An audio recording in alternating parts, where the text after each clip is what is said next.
मैं आर के सिंह रिपब्लिक 24 से और मेरे सहयोगी मनोज चौधरी।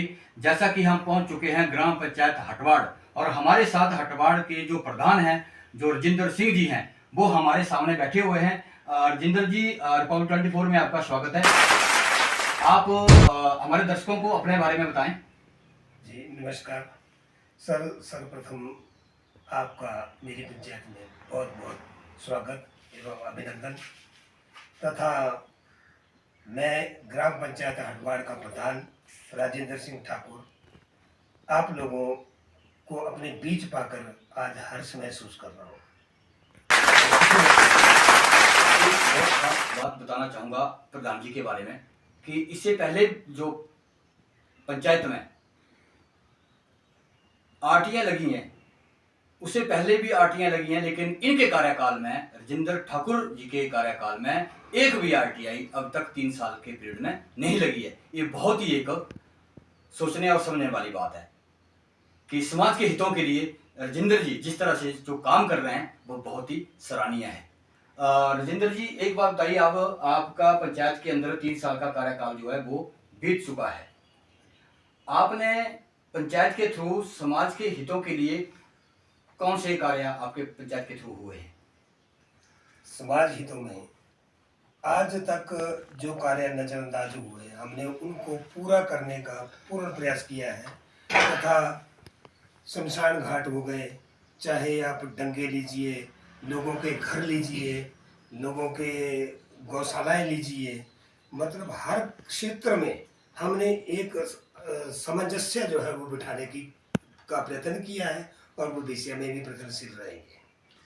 सर, ऐसा कोई कार्य जो पिछले कार्यकाल में नहीं हो पाया जो इस कार्यकाल में हुआ हो, ऐसा कालों में जिन कार्यों के ऊपर विचार तक भी नहीं किया गया, हमने जैसे हमारी पंचायत में 5-6 शमशान घाट जो हैं वहाँ पर हमने लोगों को बैठने के लिए जगह तक नहीं थी, वो अच्छी सेट जो है हमने बनवा कर लोगों के साथ सामंजस्य बिठा करके उनको बनाया गया और लोगों के सहयोग से बनाया गया।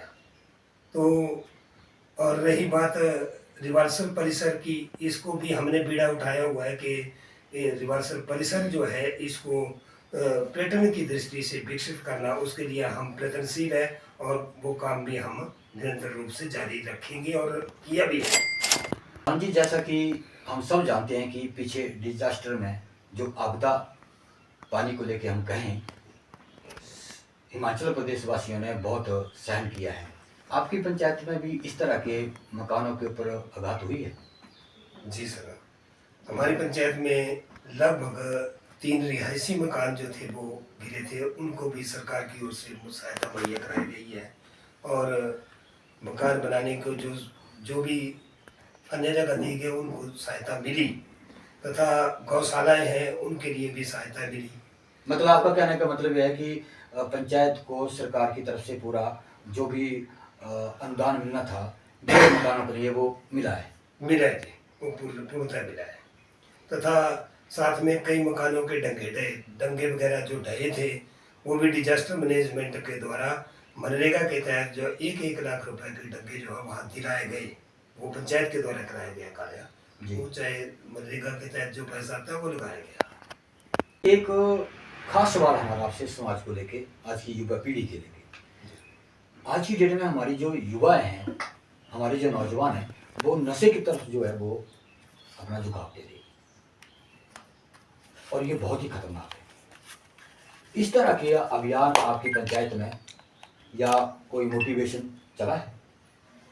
जी, मैं एजुकेशन से क्षेत्र से लगभग 22 साल मैंने कार्य किया है, प्राइवेट तौर पर ही किया है।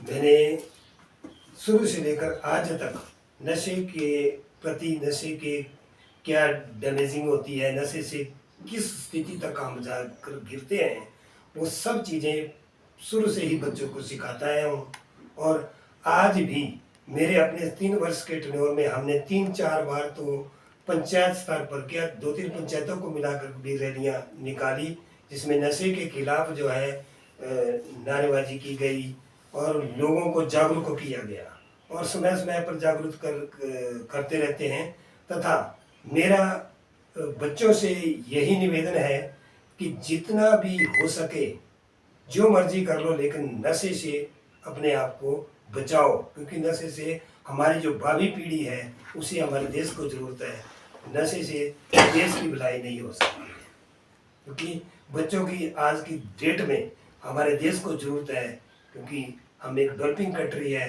हम डेवलपमेंट की ओर जा रहे हैं, हम विकसित हो रहे हैं। तो अपना अपना योगदान जो है अपनी मातृभूमि के लिए देने के लिए हमें नशे से अपने आप को दूर करना पड़ेगा। मेरा यही संदेश है।